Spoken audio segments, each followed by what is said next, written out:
伫讲中二以英语上出名，至此阁有好消息，一位高产学生陈世轩考出多益990分满分的成绩，另外一位薛宇胜也考出960分的成绩，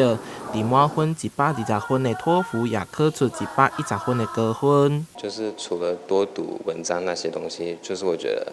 上课踏实的听，就是最重要的一个方法，因为学校的老师，我们老师就是补充非常多。就是遇到单字或是片语的时候，他都会补充同样意思但是不同用法的字词，让我们接触到更多的用法。其实就是从之前累积到现在，就是会去读一些课外书或是杂志之类的，然后增加自己的单词量，还有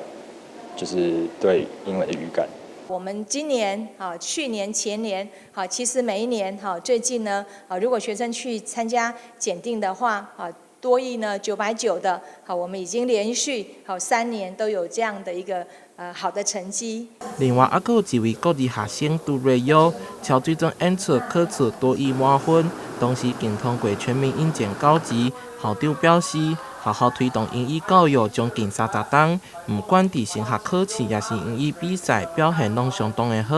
伫英语教学上也不断创新，除了平时学校课程之外，伫暑假期间，校内也举办英语营队，让学生会当体验语言世界丰富多彩。那英语生活营也做了不少的转变。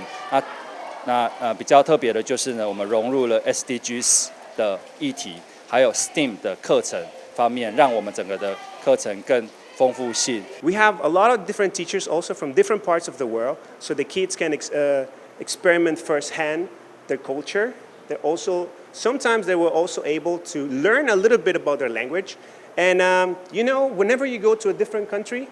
I know English, it's the passport to the world, right? If you learn English, you can go to many different countries and communicate with a lot of different people. 伫讲中二这几冬致力伫打造国际化的校园，唔但结合国际教育，更甲加拿大学校进行双联学制，上了指定课程并通过考试，就会当取得加拿大高中文凭。无论学生毕业了后是要出国留学，也是伫咧国内大学读册，拢有相当大的优势。台南新闻杨春怀采访报道。